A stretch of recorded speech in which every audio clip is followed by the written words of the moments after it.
إلا بالله العلي العظيم ولا حول ولا قوة إلا بالله العلي العظيم ولا حول ولا قوة إلا بالله العلي العظيم بسم الله ما شاء الله لا يسوق الخير إلا الله بسم الله ما شاء الله ما كان من نعمة فمن الله بسم الله ما شاء الله لا يصرف السوء إلا الله بسم الله ما شاء الله ما كان ولا حول ولا قوة إلا بالله العلي العظيم أما بعد Alhamdulillah, syukur kita kepada Allah Subhanahu wa taala atas nikmat iman dan Islam, atas nikmat bagi umur, atas nikmat sihat tubuh badan, atas nikmat lapang masa yang Allah kurniakan kepada kita dapat kita sama-sama hadir ke rumah Allah ini untuk solat fardu maghrib secara berjemaah. Insya-Allah taala kita akan solat fardu isya secara berjemaah.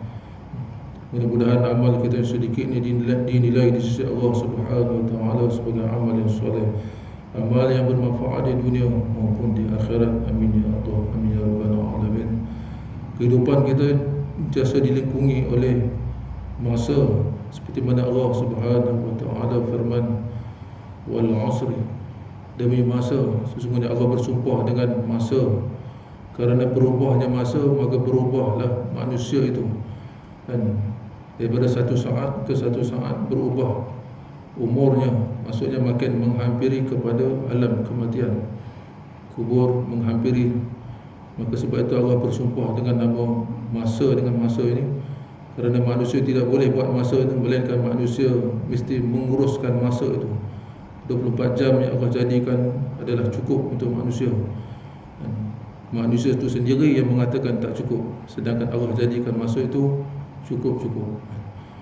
Berubahnya setiap saat masa itu, maka menghampiri kita kepada kematian. Maka Allah sebut, Allah bersumpah dengan nama masa ni. Maksudnya setiap ayat yang Allah mulakan dengan kalimah sumpah, maka ayat selepasnya merupakan benda yang penting yang patut kita bagi perhatian sungguh-sungguh. Innal insana lafi khusr, sesungguhnya semua manusia dalam kerugian. Dan tak kiralah manusia yang macam mana sekalipun kedudukannya di sisi Allah Subhanahu wa taala ataupun di sisi makhluk, statusnya serendah-rendah makhluk sehingga setinggi-tinggi status di kalangan para manusia itu, tak kiralah, semuanya duduk dalam kerugian. Illa alladhina amanu wa 'amilus solihat, melainkan orang yang tak rugi ialah mereka yang beriman dan beramal soleh. Bukan saja beriman dan beramal soleh, wa tawassaw bil haqq, sentiasa berpesan-pesan dengan kebenaran, menyuruh kepada yang hak dan mencegah perkara yang batil, wa tawassaw bil sabr, dan sentiasa berpesan-pesan dengan kesabaran.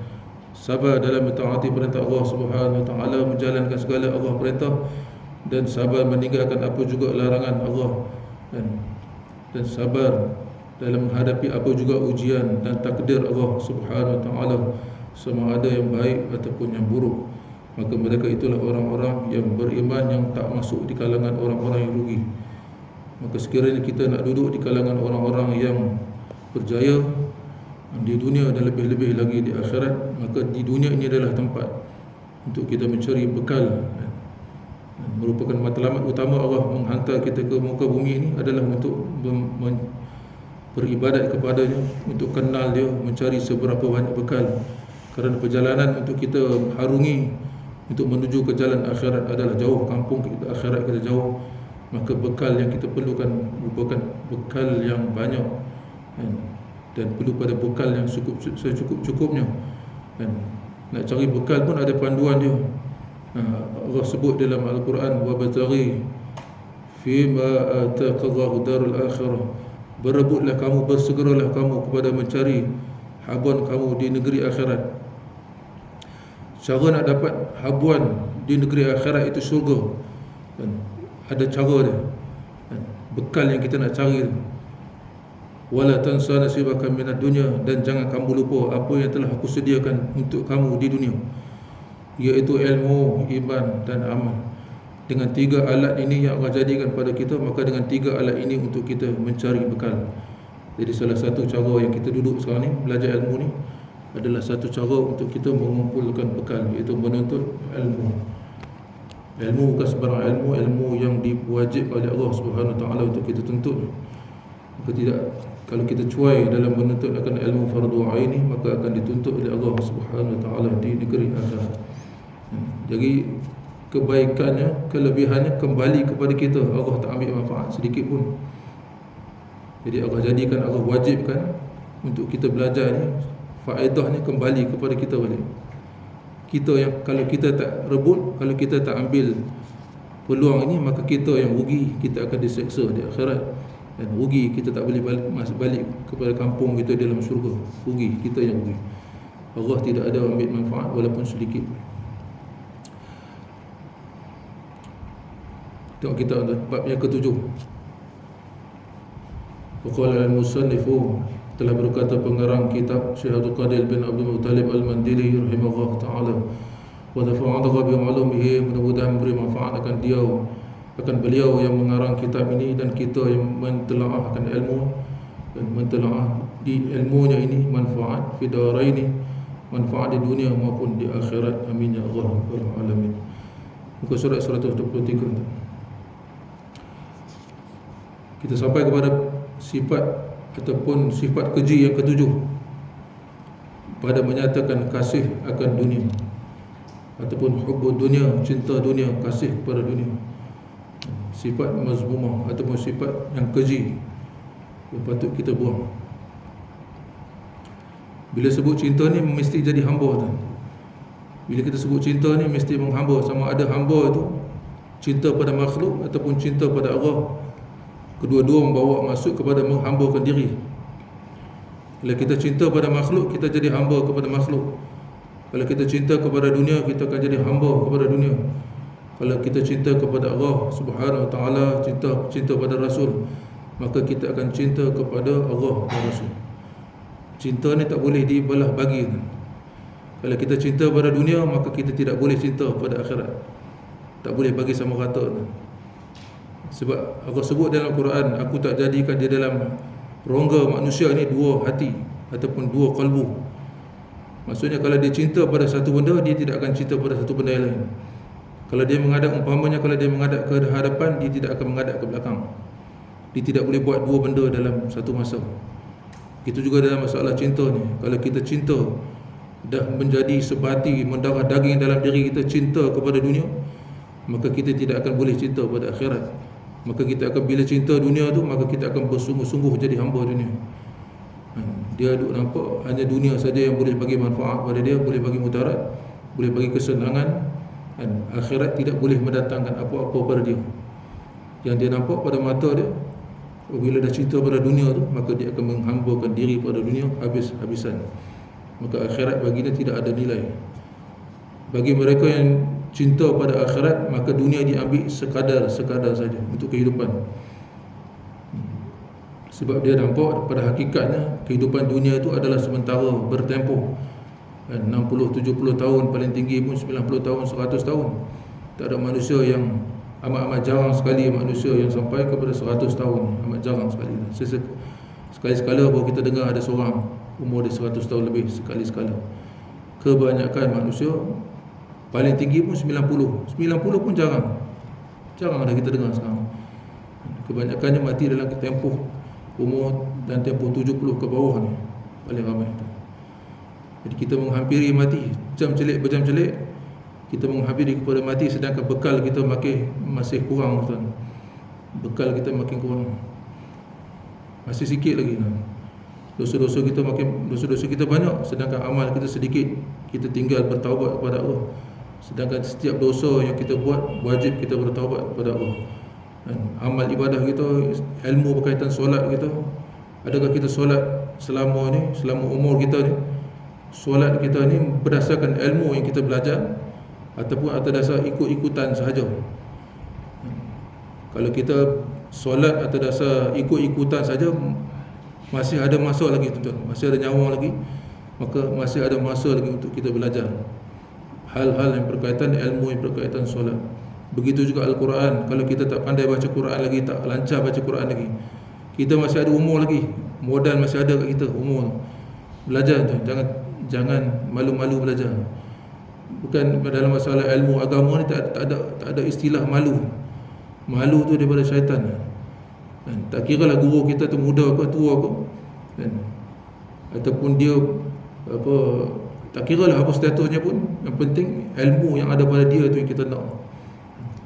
Kalau kita tak pandai baca Quran, belajar baca Quran. Kalau kita tak pandai, tak ada ilmu, tak mahir, ataupun ilmu kita berkaitan solat, amal ibadah kita dan sebagainya, ilmu berkaitan amal ibadah ni kalau kita tak tahu, tak faham lagi, maka belajar tuan, selagi mana umur masih ada di badan. Baik, cinta pada dunia. Bab yang ketujuh pada menyatakan kasih akan dunia. Kebanyakan manusia seperti mana aku sebut dalam Quran, walaupun dia tahu hakikat akhirat itu kekal abadi dan hidup di dunia ni bertempoh, tapi dia tetap juga cari dunia. Kenapa? Walau macam mana sekalipun aku sebut dalam Quran, aku sebut juga di hujung ayat, di kemudian daripada ayat, bal tu'thiruna al-hayatad dunya, bahkan mereka mengutamakan dunia. Walaupun sebelum-sebelum ni kami ceritakan akhirat tu kekal abadi, nikmat-nikmat akhirat sekian, dunia itu hanya bertempoh, dunia itu menipu daya saja, bukan kehidupan dunia ni kekal abadi, tapi tetap juga dia bal tu'thiruna al-hayatad dunya, bahkan mereka tetap juga mengutamakan kehidupan dunia. Sebab apa? Sebab dah menjadi cinta. Bila jadi cinta, maka tidak ada yang boleh kata seumpama kata ulama, orang yang telah jatuh cinta ni buta, mata dia buta, telinga dia pekak. Dan apabila dia jatuh cinta, orang cakap lah apa benda pun dia tidak akan terpengaruh, kan? Bila dah menjadi darah daging dia, bila dah cinta, maka kita kena ubah cinta ni, buang cinta yang ada dalam hati kita, dalam kalbu kita, buang cinta dunia, masukkan cinta akhirat. Maka baru kita boleh beramal dengan amal akhirat. Baru kita tak termasuk dalam kalangan bal tu'thiruna al-hayatad dunya wal akhiratu khairun wa abqa. Sedangkan kehidupan akhirat tu lebih baik. Sebab apa lebih baik? Sebab kekal kehidupannya. Sedangkan dunia kehidupannya sementara, bertempoh. Kalau tak dunia kiamat, kita kiamat dulu, mati dulu. Sebelum kiamat tu kita dah kiamat dulu lah. Sebab tu kiamat, mati pun dikatakan kiamat juga. Bagi setiap orang ada kiamat masing-masing, iaitu mati. Ketahui olehmu akan bahawasanya dikendaki dengan dunia itu. Dan dikatakan dunia itu ialah tiap-tiap barang yang ada di atas muka bumi, daripada segala yang diingini dan segala yang sedap-sedap, dan segala mata benda yang ingin akan dia oleh nafsu. Jadi bila dikatakan dunia tu, bila sebut semata-mata dunia ni boleh jadi akhirat juga. Kalau bila sebut dunia semata-mata, dia habuan hawa nafsu, habuan bersedap-sedap, habuan bersenang lenang, apa yang nafsu suka itulah dunia.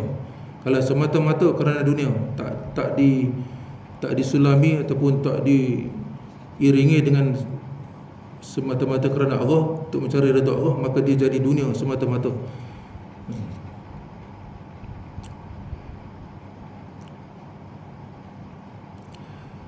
Iaitu segala mata benda yang ingin akan dia oleh nafsu dan loba ia, tamak ia atasnya, dan harta kemegahan itu, dan kemegahan itu setengah daripada dunia. Jadi benda-benda yang menjadi intipati dunia tu, yang manusia duk cari sangat, ialah harta benda dan megah, kemegahan dan pangkat, status. Ini manusia cari sangat, harta benda dan status, pengaruh. Kalau kita semata-mata, sebab tu Allah jadikan kita di dunia ini untuk mencari bekal, maka setiap segala inci, daripada sekecil-kecilnya sampai sebesar-besarnya yang ada di keliling kita, sama ada harta benda ke, pangkat, pengaruh dan sebagainya, semuanya boleh kita gunakan untuk menjadi bekal dari benda akhirat. Walaupun dalam rupa dunia sekalipun, tapi kita bila gunakan untuk kebaikan, untuk jalan Allah, untuk mencari redha Allah, maka dia jadi akhirat. Walaupun benda tu akhirat sekalipun, rupa akhirat dan amal ibadah dan sebagainya, kebajikan, tapi kita buat tu atas kerana lain, bukan kerana Allah, tak ikhlas, rupa saja nampak, dengan infaknya, dengan amal ibadah nampak rupa agama, nampak rupa akhirat, tapi di dalam kalbu, di dalam jiwa dia tu ada kerana-kerana lain. Maka itu walaupun atas rupa agama sekalipun, atau rupa akhirat sekalipun, maka dia jadi dunia, sia-sia. Tak kira lah sama ada dunia ke ataupun akhirat ke, dua-dua ni mesti menjuruh kepada kerana Allah, ikhlas semata-mata kerana Allah, baru jadi pahala, baru jadi amal yang soleh. Walaupun atas nama dunia, walaupun atas nama akhirat sekalipun, tapi dikeranakan kerana lain, bukan kerana Allah, bukan kerana akhirat, maka dia jadi dunia semata-mata, sia-sia. Atau bahawasanya dunia itu tiap-tiap barang yang tiada memberi manfaat kemudian daripada mati. Bila sebut dunia semata-mata, habuan nafsu, habuan tak ada langsung untuk nak mencari redha Allah ni, maka dia akan tak ada benda. Maksudnya dia tak sia-sia, tak bawa manfaat untuk kehidupan dia selepas mati. Sedangkan orang yang bijak itu, kata Nabi, al-qayyisu man dana nafsahu, orang yang bijak itu, ataupun orang yang bijaksana itu. Bijaksana ni orang yang bijak akhirat. Orang yang bijaksana itu adalah orang yang menundukkan hawa nafsunya, wa amila lima ba'dal mauti, dan beramal untuk amal selepas kehidupan, selepas mati. Ini orang bijaksana ni. Walaupun dia duduk di dunia, dunia ni adalah tempat jambatan mazratul akhirat, jambatan akhirat untuk kita menuju kepada akhirat, tempat persinggahan, ataupun kita kata R&R, persinggahan semata-mata. Bila tempat singgah, kita tidak duduk lama situ. Contohnya kita pergi mana-mana nak musafir, nak balik kampung, contoh kita singgah di R&R sebab kita nak hilangkan keletihan kita nak hilangkan pengantuk kita nak berhenti solat, kita nak qada hajat, kita nak makan dan sebagainya. Sekadar tu je.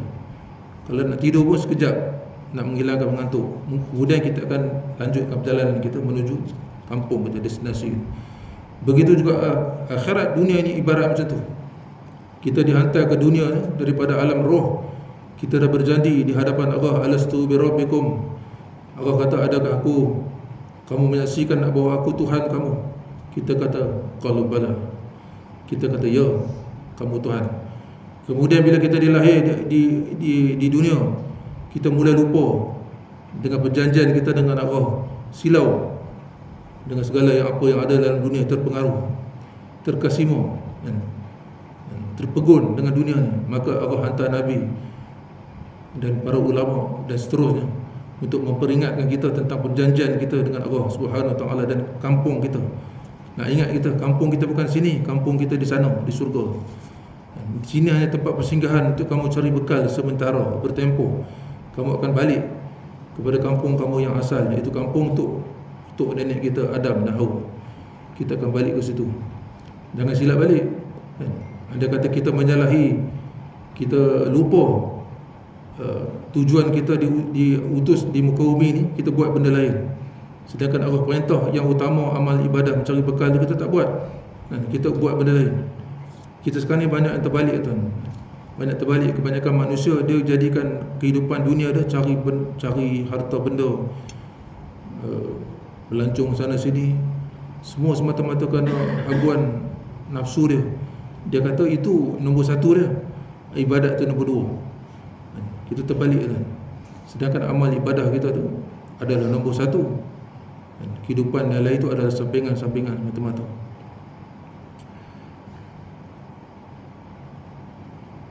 Jadi walau kita di dunia ni, jangan kita terpegun, terpesona sampai lupa diri. Kata apa, lupa tujuan utama kita. Sebab kampung kita bukan di sini, kampung kita di akhirat. Dan akhirat itu tiap-tiap yang memberi manfaat kemudian daripada mati, sekalipun di dalam dunia. Benda-benda yang bersifat akhirat, walaupun rupa dunia sekalipun, kita bekerja, kita buat hal-hal yang berkaitan dunia, tapi untuk faedah akhirat kerana Allah, kita buat itu kerana Allah, dan semata-mata ikhlas kerana Allah untuk mengamal ibadat, buat kebajikan, maka dia jadi manfaat untuk kita di akhirat. Seperti ilmu dan ibadah.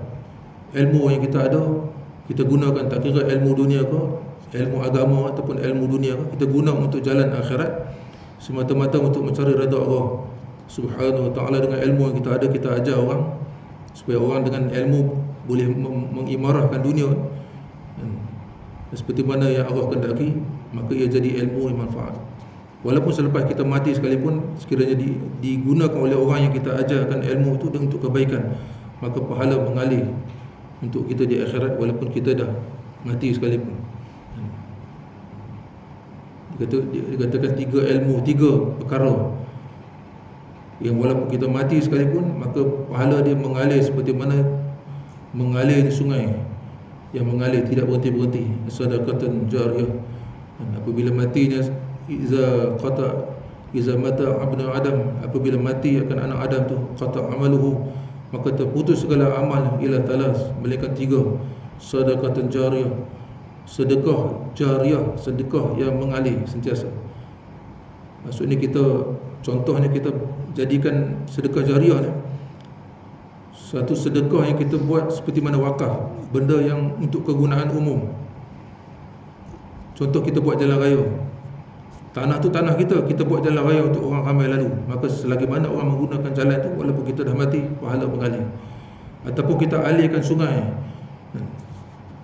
dan sungai itu diguna oleh orang ramai untuk macam-macam manfaat manusia lah, nak mancing ke, nak tangkap ikan ke, nak mandi, dan untuk mengalirkan tanaman, untuk siram tanaman bagi binatang minum, maka ia menjadi pahala jariyah. Itu dipanggil sedekah jariyah. Atau ilmu yang tanfa'u bih, ataupun ilmu yang kita boleh manfaatkan. Kita ajar orang akan ilmu kita, maka orang boleh ambil manfaat pada ilmu kita. Selagi mana orang boleh beramal dengan ilmu kita, beramal dengan ilmu kebaikan yang kita ajar, maka pahala kita mengalir. Dan awwaladan salihan yad'ulah, dan anak yang soleh yang sentiasa mendoakan. Hasil pada didikan kita, sama ada kita sendiri mengajar akan ilmu kepada dia, ataupun kita hantar dia untuk belajar ilmu, maka ilmu yang dia ada hasil daripada usaha kita untuk dia menjadi anak yang soleh tu, dia sentiasa berdoa. Ada ulama kata, walaupun dia tak doa sekalipun, pahala mengalir pada kita. Setiap amal kebaikan ni adalah hasil usaha kita. Apatah kalau dia berdoa, lagi tambah, lagi bonus ni. Kalau dia tak berdoa pun, pahala tetap mengalir pada kita. Sama juga isteri, tuan-tuan. Dan tuan-tuan didik isteri, tuan-tuan jadi isteri yang solehah. Setiap perkara kebaikan yang dia buat, tuan-tuan dapat pahala. Begitu juga kalau dia buat dosa, tuan-tuan pun dapat dosa. Kalau tuan-tuan tak cegah lah. Kalau dah cegah dia buat juga, tak kena lah dosa.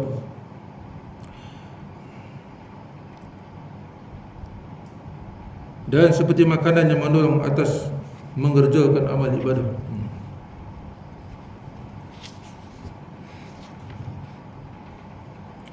Bila sebut makan ni maksudnya adat saja. Kalau kita makan dengan doa dan kerana Allah, maka jadi ibadat. Sebab dengan makan kita menguatkan badan kita, tenaga kita bagi tenaga, maka jadi pahala bagi kita. Niat kerana ibadah. Kalau makan tapi tanpa kerana Allah, dengan tak berdoa, makan semata-mata kerana lain, bukan kerana nak menguatkan badan untuk buat ibadat, maka ia jadi adat semata-mata, tak ada pahala. Dan bahawasanya kasih akan dunia ataupun cinta akan dunia itu kelakuan yang dicela oleh syarak. Cinta kepada dunia, kasih kepada dunia itu kelakuan, sifat yang dicela, yang dikeji oleh syarak. Dan adalah ia kepala bagi segala kesalahan. Bila cinta dunia ni menjadi kepala ataupun perkara utama, kita nak buat salah lain itu hasil daripada cinta dunia. Kalau kita nak makan rasuah pun hasil daripada cinta dunia. Disebabkan cinta dunia, kasih akan dunia, maka kita akan buat benda haram yang lain. Sebab tu cinta dunia dikatakan kepala ataupun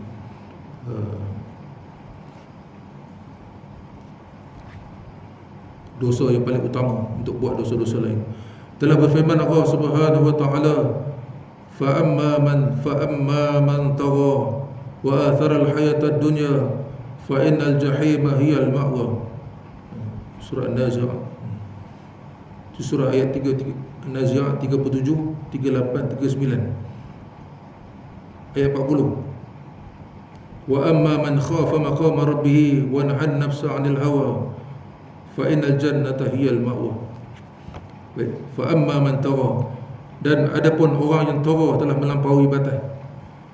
Melampaui batas, apa yang Allah perintah dia tak buat, apa yang Allah larang dia buat melampau. Allah perintah amal ibadat dia tak buat melampau, keluar daripada garis panduan syarak kan. Apa yang Allah dan Rasul tetapkan dia langgar kan. Apa yang Allah perintahkan dia tak buat, apa yang Allah larang dia buat. Maka ada pun orang yang melampaui, yang tara ni, wa atharal hayatad dunya, apabila dia bersifat melampau ni, pasti dia akan wa atharal hayatad dunya, pasti dia akan mengutamakan kehidupan dunia. Orang jenis melampau, bila dia langgar perintah Allah, maka orang ni pasti akan cinta dunia. Fa innal jahima hiyal ma'wa, maka tempat dia jahim adalah hiyal ma'wa, tempat tinggal.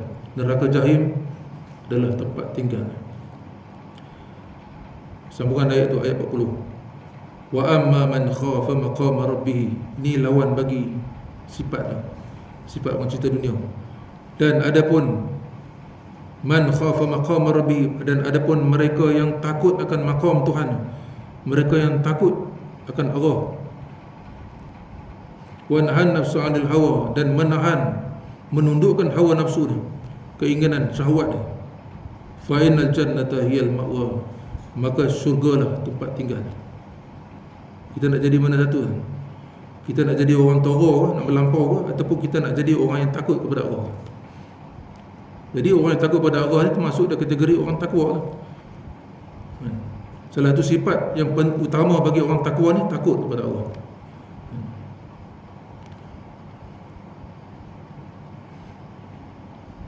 Kalau kita jadi orang tara, fa innal jahima hiyal ma'wa, maka tempat tinggal kita neraka jahim.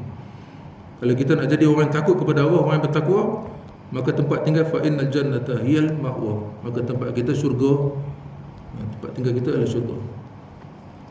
Dan sabda Nabi sallallahu alaihi wasallam, "Law kanat ad-dunya ta'dilu 'inda Allahi janaha ba'udah, ma saqa kafirun minha syurbata ma'in." Kata Nabi sallallahu alaihi wasallam, law kanat ad-dunya, andai kata dunia itu ta'dilu 'inda Allah, menyamai di sisi Allah, janaha ba'udatin, ataupun ta'dilu, ataupun ada nilai di sisi Allah, janaha ba'udan, nilai, walaupun ada dunia ni ada nilai di sisi Allah sebelah sayap nyamuk. Andai kata dunia ni ada nilai di sisi Allah sebelah sayap nyamuk sekalipun, sebesar sayap nyamuk, seberat sayap nyamuk sebelah. Ma saqa kafirun, nescaya pasti tidak akan orang kafir tu minha, maka Allah tak akan bagi minum syurbatan ma'in, Allah tak bagi minum orang kafir ni walaupun seteguk air sekalipun. Andai kata dunia tu ada nilai di sisi Allah. Jadi Allah yang jadikan dunia ni, Allah kata dunia tak ada nilai. Dunia ni ada nilai bagi orang yang jadikan dunia ni untuk akhirat, bahawa ada nilai. Maksudnya Allah masukkan di sini dunia yang kita gunakan semata-mata habuan nafsu kita, habuan keseronokan kita, lupa tugas utama kita, maka dunia yang macam tu yang Allah laknat. Andai kata dunia yang segala perhiasan yang menipu daya, yang menyilaukan mata kita ni, ada nilai di sisi Allah yang lain daripada jalan akhirat, maka kita dunia semata-mata ada nilai di sisi Allah walaupun sebelah sayap nyamuk sekalipun. Andai kata ada nilai walaupun sebelah sayap nyamuk sekalipun, orang kafir seteguk air pun Allah tak akan bagi air. Andai kata ada nilai lah. Tapi sebaliknya yang kita tengok hakikat orang kafir kaya. Kebanyakan orang kafir kaya tau di dunia ni berbanding orang Islam ni. Di Malaysia pun sama kan? Orang kafir lebih kaya daripada orang Islam. Maka sebab tu ulama kata ad-dunya sijnul mu'minin, dunia itu adalah penjara bagi orang mukmin, wa jannatul kafirun, dan syurga bagi orang kafir. Jadi sebab apa? Sebab dunia itu tak ada nilai di sisi Allah. Benda-benda perhiasan yang zahir, duit atau benda pangkat pengaruh ni, kebanyakannya tak ada nilai sahabat. Melainkan sebab tu kita ambil sekadar perlu je untuk jambatan kita, untuk kita mendapat ganjaran di akhirat, ambil sekadar perlu je. Jadi orang kafir dia akan ambil habis-habisan, dan Allah akan bagi habis-habisan pada di dunia, kerana di akhirat dia tidak ada, walaupun seteguk air sekalipun dia tidak boleh minum di akhirat. azab dalam api neraka. Maka disebabkan dunia ni adalah bukan tempat orang mukmin, bukan tempat orang beriman, maka dia seperti mana penjara juga. Seperti mana tuan-tuan duduk dalam penjara kan, makan ada waktu-waktu dia, pun ada had-had makan dia kan, tak boleh buat sesuka hati kita dalam penjara tu. Begitu juga kehidupan orang mukmin di dunia ni, seumpama dalam penjara. Bagi orang kafir, sebab orang mukmin ini ganjaran dia, tempat tinggal dia bukan di dunia, di akhirat. Maka dunia ini adalah sementara bagi dia, maka dunia ini ibarat penjara bagi dia. Sedangkan orang kafir, dunia ini adalah tempat dia bersenang lenang. Sedangkan di akhirat bukan tempat dia, bukan tempat tinggal dia. Tempat tinggal dia dalam api neraka. Dan sabda Nabi SAW, ad-dunya sijnul mu'minin wa jannatul kafir. Dunia itu adalah penjara bagi orang mukmin, wa jannatul kafirin, dan syurga bagi orang kafir.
Tuan-tuan tengok hadis tu, ad-dunya sijnul mu'minin wa jannatul kafirin. Dan terjemah bawah dia tu artinya, bermula dunia itu penjaga, bukan penjaga. Sijnul tu penjara, bukan penjaga. Penjara bukan penjaga. Penjara bagi orang beriman dan syurga bagi orang kafir. Dan sabda Nabi SAW lagi, ad-dunya mal'unah. Sesungguhnya dunia itu, kata Nabi SAW, mal'un, dilaknat. Itu kita tak boleh guna perkataan orang Melayu kata mal'un, tak boleh guna. Mal'un tu orang yang dilaknat oleh Allah. Kan bahasa Melayu kita dah pakai. Kadang kita bergurau mal'un tu. Mal'un tu bahasa Arab, orang yang dilaknat Allah. Maksudnya Allah melaknat akan dunia tu. Dunia tu dilaknat Allah. Mal'unun ma fiha, dan Allah laknat juga barang yang ada, maksudnya setiap-tiap yang ada dalam dunia yang bersifat keduniaan semata-mata. Bukan dunia tu dilaknat kan? Dunia yang bersifat dunia semata-mata, itu dilaknat. Jadi kita guna untuk kebaikan kita, manfaat kita di akhirat, untuk menjanakan pahala, untuk menjanakan pahala lah, untuk kebahagiaan negeri akhirat, maka dia tak dilaknat. Jadi dunia semata-mata dunia itu dilaknat Allah. Apa-apa juga yang ada dalam, illa zikrillah, melainkan zikir Allah, melainkan ingat kepada Allah. Jadi orang yang tak dilaknat ni, walaupun dia duduk dalam dunia, dia seingat kepada Allah, maka tak dia laknat. Apa juga perbuatan dia, tingkah laku dia, semuanya ingat kepada Allah. Wa ma walahu, dan juga Allah kasih kepada orang yang wa'aliman, orang yang alim, orang yang alim, yang ada ilmu, yang ikhlas beramal ilmu dan menyebarkan ilmu semata-mata kerana Allah. Orang ni Allah suka. Dan juga muta'alliman, dan orang yang belajar ilmu ikhlas semata-mata kerana Allah. Maka tiga orang, orang yang sentiasa ingat kepada Allah, dan orang alim yang ikhlas dengan ilmu dia, dan orang belajar ilmu yang ikhlas ini, maka orang ini tak dilaknat. Jadi kita mesti duduk dalam kategori ni. Sentiasa ingat kepada Allah. Nak ingat kepada Allah ni mesti ada ilmu juga. sama ada dia orang alim ataupun orang yang muta'alim, orang yang belajar ilmu, maka dia boleh duduk dalam kategori ingat kepada Allah. Wala zikrullah akbar, Allah sebut Al-Quran, dan ingat kepada Allah tu adalah besar manfaat dah. Jadi tak mampu kita nak ingat kepada Allah ni, nak berzikir kepada Allah ke, nak ingat kepada Allah dalam kalbu kita, serta detik ingat kepada Allah tiap-tiap kelakuan kita, melainkan kita orang yang ada ilmu. Sama ada kita orang yang boleh mengajar ilmu, aliman, ataupun orang muta'aliman, orang yang belajar akan ilmu, maka orang ni tak dilaknat oleh Allah. Selain daripada orang ni, semua dilaknat lagi. Sebab orang yang tak duduk dalam kategori orang alim ataupun orang yang belajar ilmu, maka dia duduk dalam lalai. Dia lalai, memang bergeluang dengan dunia, jasa dunia, tak ada hal-hal akhirat ni, tak ada terlintas dalam fikiran ni. Maka orang macam ni dilaknat Allah. Bila sebut laknat ni, maksud jauh pada rahmat Allah. Kehidupan dia tak duduk dalam rahmat Allah, jasa dalam laknat Allah, jasa ditulis dosa. Wallahiyuzubillah. Sebab tu kita kena duduk kan, orang Nabi sebut dalam hadis, dan kun aliman, jadilah kamu orang alim, atau muta'aliban, ataupun orang yang belajar daripada orang alim, atau mustami'an, ataupun orang yang mendengarkan ilmu, atau yuhibban, ataupun orang yang kasih akan orang yang kasih kepada orang yang mendengar ilmu, kasih kepada orang yang belajar ilmu, kasih kepada orang yang mengajar ilmu. Jangan kamu jadi orang yang kelima, kan? Fahalak, maka celaka kamu. Kasih pun tak, kan suka, dia tak belajar, tapi dia suka kepada orang yang mendengar ilmu, dia suka pada orang yang belajar ilmu, suka pada orang mengajar ilmu. Dan jangan jadi kamu jadi orang yang tak suka, benci kepada semua. Masalah buat ilmu ni, benci pada orang mendengar ilmu, benci pada orang belajar ilmu, mengajar ilmu, maka celaka kamu. Maka termasuk di kalangan orang yang orang laknat.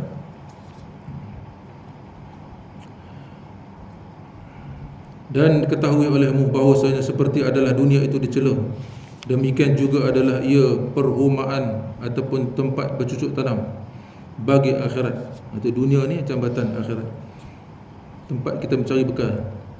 Umpama macam kita bercucuk tanam di dunia ni, kita akan tuai di akhirat besok.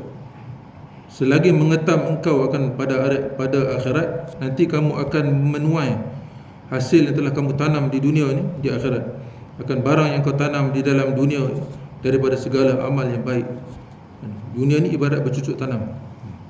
Jadi orang bercucuk tanam dia tahulah, dia akan tuai hasil dia. Memang ketika kita menanam ni susah payah, macam-macam dugaan, ujian. Macam Abang Zul menanam kan, macam-macam ujian. Dan bermula daripada nak katakan nak gemburkan tanah, nak clearkan tanah tu.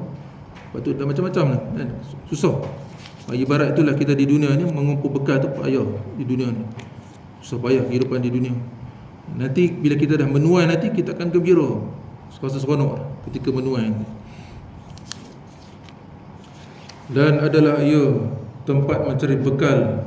Dunia itu adalah tempat mencari bekal bagi perjalanan yang sangat panjang. Jalanan kita sangat panjang. Ada 60 tahun, ada 70 tahun, ada 80 tahun untuk balik ke negeri akhirat,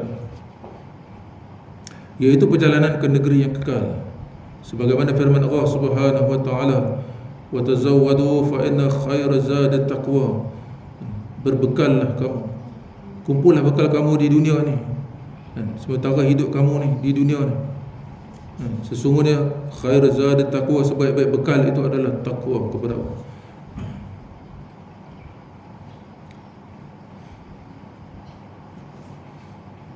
Jangan kita silap faham, jangan kita sibuk kumpul duit, harta, emas dan sebagainya. Kita rasa itu bekal, itu bukan bekal. Tapi kalau kita gunakan benda itu untuk akhirat, dia akan jadi bekal. Kalau kita salah guna harta benda dunia, maka dia akan jadi semata-mata dunia, semata-mata tak ada manfaat di akhirat. Dan tiada binasa ataupun tiada memudaratkan, melainkan bagi mereka yang melalaikan akan dia oleh dunia daripada akhirat.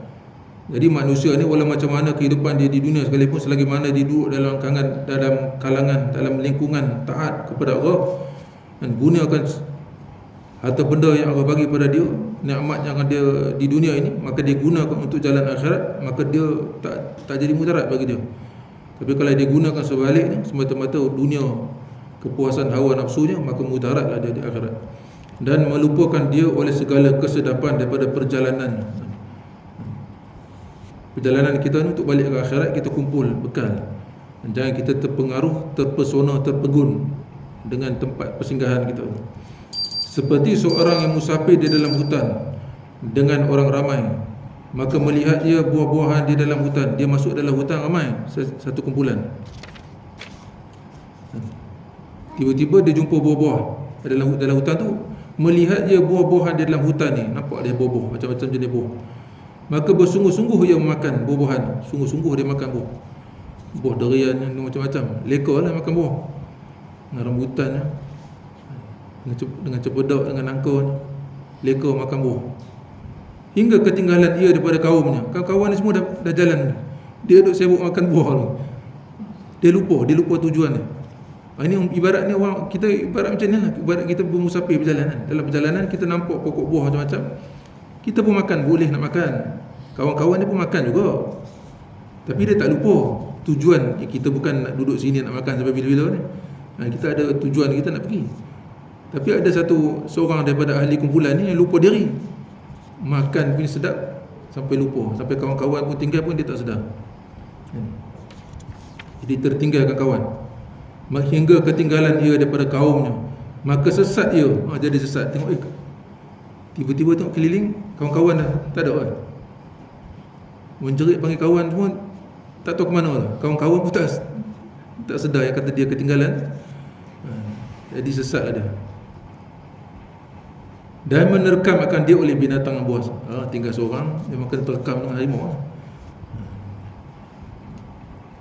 Jadi ibarat orang yang lupa diri kan, arah tujuan dia. Matlamat dia lupa. Dia duduk leka dengan benda-benda yang ada di sekeliling, sedangkan matlamat dia bukan itu. Dan ketahui olehmu bahawasanya barang siapa menyangka ia akan badannya berlumur dengan dunia, dan hatinya kosong dan bersih daripadanya, nescaya telah menipu akan dia oleh syaitan.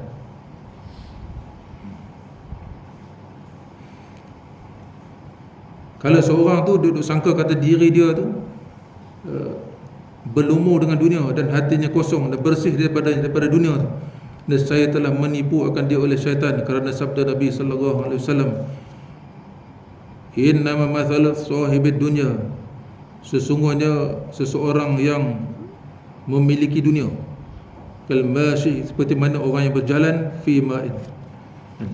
Maksudnya seumpama orang yang berjalan di dunia ni, umpama kita yang duduk di dunia, yang menjalani kehidupan di dunia ni, seumpama kal mashi fil ma'i, seperti mana orang yang berjalan di atas air ataupun berjalan di lopak air.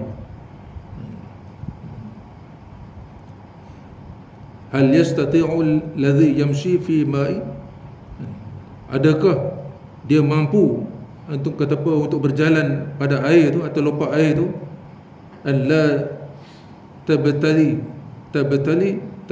qadamahu, tapi berjalan atas lopak air tapi seluar tak basah, kaki tak basah. Bolehkah akal kita terima seorang yang berjalan di atas air atau lopak air, kaki tak basah, seluar tak basah? Begitulah umpamanya kita kata apa, kita duk sangka kita hidup di dunia ni, kita duk tinggal segala perintah Allah, apa yang Nabi suruh, apa yang Allah suruh, kita tinggal, kita langgar segala perintah Allah.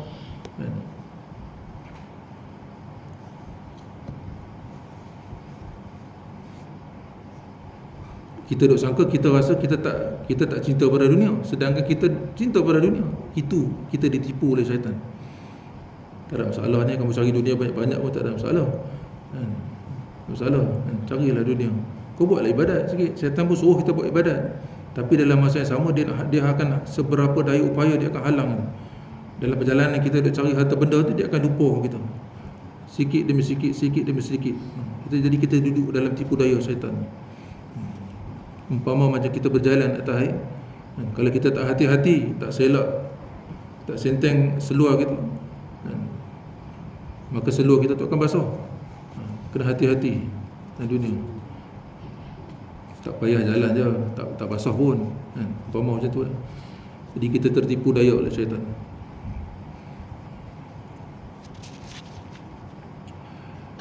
Dan diceritakan daripada Sayyidina Ali karamallahu wajhah, halaluha hisabun wa haramuha narun. Dan tiap-tiap halal tu, harta benda yang hasil daripada yang halal akan dihisap oleh Allah satu persatu. Wa haramuha an-nar. Sedangkan yang haram daripada harta benda yang kita cari tu, api neraka akan makan.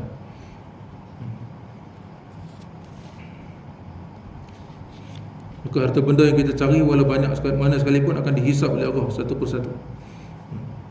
Jadi orang yang harta banyak ni hisap dia panjang. Amat mustahil lah manusia ni boleh lepas sekiranya dihisap oleh Allah harta benda kita tu. Sebab Allah akan periksa daripada mana hasil kita dapat harta tu, daripada mana ke mana kita belanja. Kalau kita simpan, kita tak akan selamat. Hasil daripada kita dapat tu pun Allah kemungkinan dah sangkut dah. Lepas tu kita ke mana kita belanja, kita tak boleh jawab sebab kita tak belanja, simpan. Patutnya harta yang kita ada tu belanja untuk jalan akhirat. Kalau kita nak harta tu kekal dengan kita kena belanja. Harta tu akan kekal bersama kita. Kita cari penat-penat, patut aku tak mau orang lain ambil. Aku nak harta benda ni ada, kekal bersama aku. Jadi belanja pada jalan akhirat, harta tu kekal. Kalau tidak, kita mati dalam keadaan anak cucu kita makan harta benda kita, sedangkan kita akan dihisap oleh harta benda kita. Itu amat tak sepatutnya tu.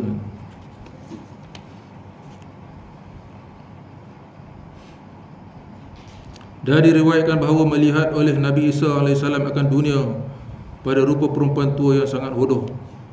Ada setengah riwayat kata Nabi Isa, Allah perlihatkan kepada dia dunia tu umpama seperti satu rupa perempuan. Allah rupakan pada Nabi Isa ni, dunia ni rupa dia macam perempuan tua ni. Bukan tua saja, bahkan sangat bodoh.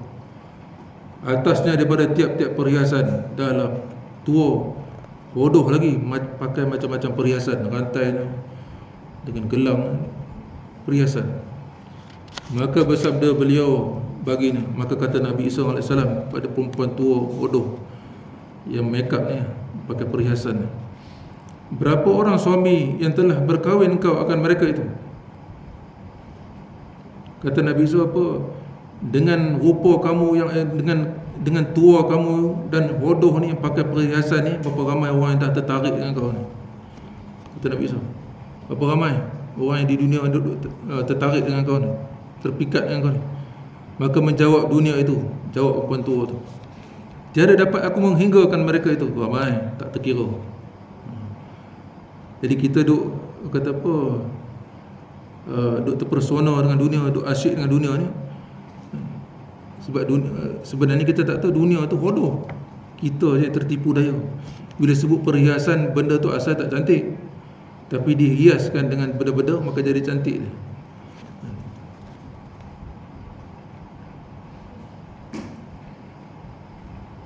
Maka bersabda beliau, kata Nabi Isa lagi, adakah mentalak mereka itu akan dikau, atau mati mereka itu daripada engkau?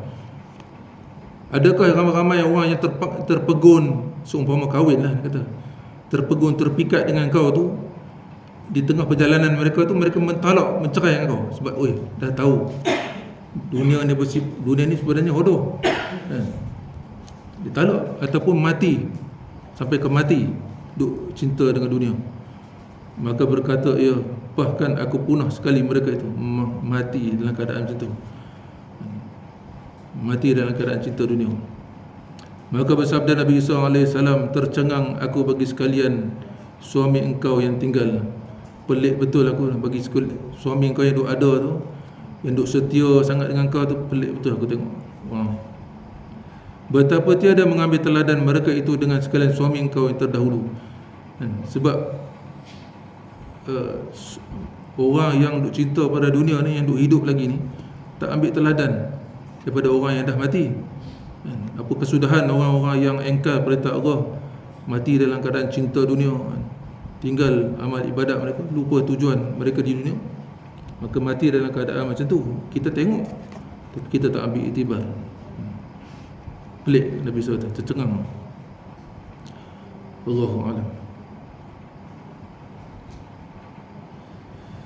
Dalam surah Al-Kahfi Allah sebut, inna ja'alna ma 'alal ardi zinatan laha linabluwahum ayyuhum ahsanu amala. Ayat 7 kan. Inna ja'alna, sesungguhnya kami jadikan ma 'alal ardi, apa-apa juga yang ada di bumi ni, zinatan laha, perhiasan baginya, bagi bumi, walinabluwahum, supaya kami nak uji, ayyuhum, manakah di kalangan manusia tu, ahsanu amala, yang paling baik amal, yang tak terpersona dengan dunia, bahkan dia gunakan dunia itu untuk manfaat akhirat dia. Maka orang ni tak terpersona dengan dunia, jadi orang yang lalai daripada tujuan utama dia tu, maka orang tu terpersona dengan dunia.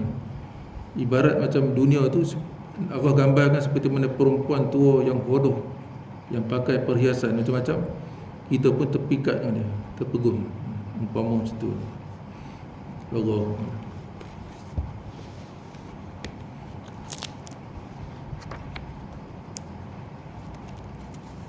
Sikit dah. Sebelum ni kita dah baca kisah pasal Nabi Yaqub bersahabat dengan malaikat maut ataupun malaikat Israel. Jadi Nabi Yaqub pesan kepada malaikat Israel ni, ketika kau nak ambil nyawa aku, maka sebelum kau ambil nyawa aku, hantarlah aku pesan ataupun hantarlah aku tanda-tanda dulu, supaya aku boleh bersedia. Kemudian datang malaikat Israel pada satu hari, Nabi Yaqub tanya, adakah kau datang untuk ziarah aku ataupun mengambil nyawa aku? Kata malaikat Israel, aku datang hari ini untuk ambil nyawa aku. Jadi Nabi Yaqub kata, bukankah aku pesan pada kau sebelum kau datang ambil nyawa aku, bagi tahu awal, bagi tanda-tanda, dua tanda ke 3 tanda. Tapi malaikat Israel kata, aku dah hantar dah tanda-tanda kepada kau. Yang pertama, rambut kamu putih, segala bulu kamu putih. Ini tanda-tanda utama, 3 tanda utama, yang lain semua tanda kecil kan. Kalau 3 ada tanda ni, maksudnya hampir tu. Yang pertama, putih rambut kau, sedangkan dulu hitam. Putih janggut, putih rambut, putih janggut, putih misai. Kemudian lemah badan kau, sakit-sakit badan kau, lemah-lemah badan. Dan dulu kuat badan kau. Yang ketiganya, condong badan kau, maksudnya tak, dulu tegap kan, tegap sasar kan. Sekarang dah bengkok sikit. Dah masing-masing bukan tegak lagi badan kita ni kan, bukan tegak lagi kan. Dulu muda mungkin tegak kan, sasar kan. Jadi ini 3 tanda besar. Yang lain, gigi berterabur apa semua itu semua, mata rabun kan, itu semua samping-sampingan. 3 utama ni, kalau ada 3 tanda utama ni, hampir ni. Baik, kali ini kisah Nabi Daud dengan seekor ulat. Kemudian kita ambil manfaat. Kata Imam Al-Ghazali rahimahullah ta'ala dalam kitabnya Mukasyafatul Al-Qulub, muka surat 8 dan 9, ada menceritakan satu kisah yang penuh hikmah pengajaran di antara Nabi Daud AS dan seekor ulat. Dudah ni ulat lah. Ataupun cacing, dudah juga panggil. Pada satu ketika Nabi Daud AS sedang duduk di dalam tempat ibadahnya, bilik ibadatnya, bilik suluk ataupun tempat suluk. Kita dalam rumah kita patut ada satu bilik khas untuk ibadat, panggil bilik suluk ataupun bilik ibadat, khalwat, untuk kita mengasingkan diri. Sedang Nabi Daud AS pada ketika itu sedang membaca kitab Zabur. Dia duduk dalam bilik ibadat dia tu, sedang baca kitab Zabur. Tiba-tiba Nabi Daud AS melihat seekor adulatul hamra, ulat yang hamra, ulat merah. Sama ada ulat ni, sama ada ulat cacing ataupun ulat bulu ke, yang warna merah. Dia duduk dalam bilik dia, tiba-tiba sedang duduk baca kitab, tiba-tiba melintas satu cacing ke ataupun ulat bulu yang warna merah, iaitu ulat berwarna merah di atas tanah. Kemudian Nabi Daud AS berkata kepada diri, sambil-sambil dia duduk baca, dia tengok ulat cacing itu melintas depan dia, dia pun terfikir dalam hati dia, ma aradallahu fi hazihi daduda, apa faedah yang Allah jadikan ulat ni? Dalam hati dia kata, apa faedah ulat ni? Tak ada kerja pun, apa faedah sebenarnya orang jadikan ulat ni? Dia fikirlah dalam hati dia. Kemudian Allah Subhanahu Wa Taala mengizinkan kepada ulat itu untuk berkata-kata. Allah pun bagi lidah. Maksudnya ulat tu boleh bercakap. Dan ulat tu pun berkata kepada Nabi Daud AS, "Ya Nabi Allah," ulat tu cakap, "sesungguhnya aku pada waktu siang hari, Allah Subhanahu Wa Taala telah mengilhamkan kepada aku bahawa mengucapkan pada tiap-tiap hari, siang hari, tiap-tiap hari, Subhanallah walhamdulillah wa la ilaha illallah wallahu akbar alfan marrat." Allah ilham kepada aku tiap-tiap hari siang sebut zikir ni, Subhanallah walhamdulillah wa la ilaha illallah wallahu akbar alfan marrat, 1000 kali tiap-tiap hari siang. Dan kata ulat merah ini lagi, dan adapun pada waktu malam pula, aku telah diilhamkan oleh Allah Subhanahu Wa Taala untuk aku mengatakan pada tiap-tiap malam, Allahumma salli ala sayyidina Muhammad an-nabiyil ummi wa ala alihi wa sahbihi wasallam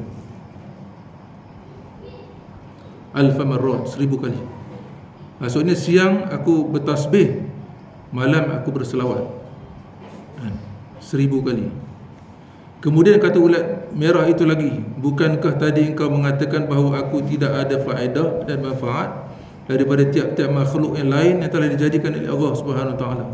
Tadi kau kata aku tak ada manfaat, tak ada apa faedah. Kemudian Nabi Daud AS berasa menyesal atas sangkaan buruknya tadi kerana memandang remeh dan hina akan seekor ulat ini. Dan bertaubatlah Nabi Daud AS kepada Allah Subhanahu Wa Taala kerana takut ia kepadanya serta bertawakal ia kepadanya. Wallahu a'lam. Jadi setiap binatang yang Allah jadikan semuanya ada manfaat, semua berzikir kepada Allah. Katak, dalam hadis sebut katak berbunyi itu dia bukan panggil hujan, tasbih, berzikir kepada Allah. Kita kata katak bunyi panggil hujan, cengkerik yang berbunyi itu berzikir, tasbih kepada Allah. Burung-burung berkicau itu semua berzikir. Semua makhluk yang ada dalam Quran apa sebut, semua makhluk-makhluk yang ada, sama ada yang kita boleh lihat ataupun kita tak boleh lihat, sama ada di kalangan binatang, sekecil-kecil binatang sampailah sebesar-besar binatang, semuanya berzikir kepada Allah. Sehingga kan daun-daun tu, seandainya dia lupa berzikir ingat kepada Allah, percaya Allah akan matikan dia. Pokok-pokok yang mati tu adalah sebab kata apa, tak lupa kepada Allah. Ikan-ikan tu sentiasa berzikir kepada Allah. Andai kata dia sentiasa ingat kepada Allah, saya kita tak boleh makan daging. Disebabkan Allah tu Maha Kuasa, sebab Allah jadikan ikan tu untuk kita. Jadi Allah lupakan dia ketika tu kita tangkap dia. Ketika itu Allah izin kita tangkap. Kita mancing ni, lama pancing dari pagi sampai petang tak dapat. Semua tu ikan tu tak lupa buat Allah. Tak ada rezeki kita. Tak ada rezeki maksudnya binatang-binatang, ikan-ikan yang dalam sungai, dalam laut tu sentiasa ingat Allah. Andai kata kita boleh tangkap seekor ikan, ikan tu lah Allah izinkan kita untuk tangkap sebab dia lupa pada Allah.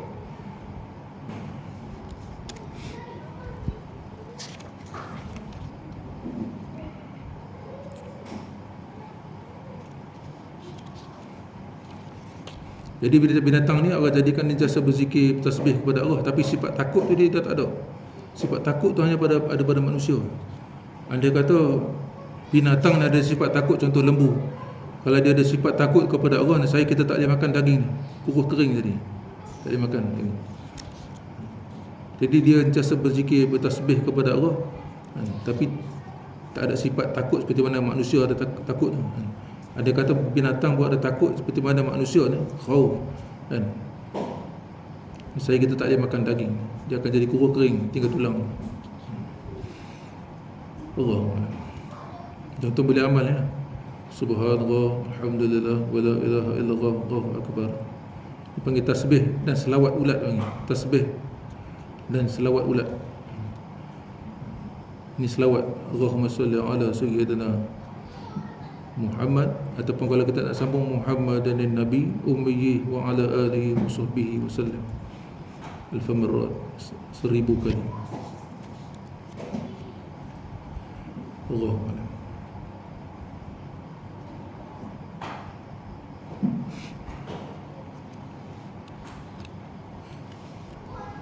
Tanya.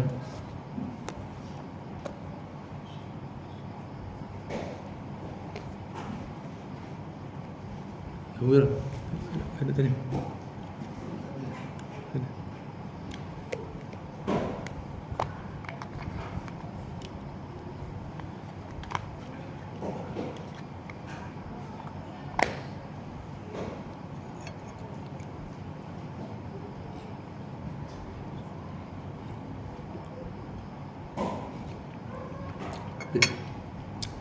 الله أعلم. أعوذ بالله من الشيطان. بسم الله الرحمن الرحيم. الحمد لله رب العالمين والصلاة والسلام على أشرف الأنبياء والمرسلين وعلى آله وصحبه أجمعين. اللهم صل على سيدنا محمد وعلى آله وسيدنا محمد. اللهم احفظنا بالإسلام قائما، اللهم احفظنا بالإسلام قائدا، اللهم احفظنا بالإسلام راقدا، ولا تسمد به عدوا ولا حاسدا. اللهم ارزقنا فهم النبي وحفظ المرسلين وإلحام الملائكة المقربين وعافيته برحمتك يا أرحم الراحمين. اللهم فقهنا في الدين وعلمنا تأويل يا الله. اللهم فقهنا في الدين وعلمنا تأويل يا رحمن. اللهم فقهنا في الدين وعلمنا تأويل يا رحيم برحمتك يا أرحم الراحمين. اللهم ارزقنا متابعة النبي صلى الله عليه وسلم. اللهم ارزقنا متابعة النبي صلى الله عليه وسلم أولا وآخرا ظاهرا وباطلا قولا وفعلا وعملا صالحا برحمتك يا أرحم الراحمين. وصلى الله على سيدنا محمد وعلى آله وصحبه وسلم. الحمد لله. تقبل الله منا ومنكم تقبل يا كريم. سبحانك اللهم وبحمدك، سبحانك اللهم وبحمدك، أشهد أن لا إله إلا أنت، أستغفرك وأتوب إليك. والعصر إن الإنسان لفي خسر إلا الذين آمنوا وعملوا الصالحات وتواصوا بالحق وتواصوا بالصبر.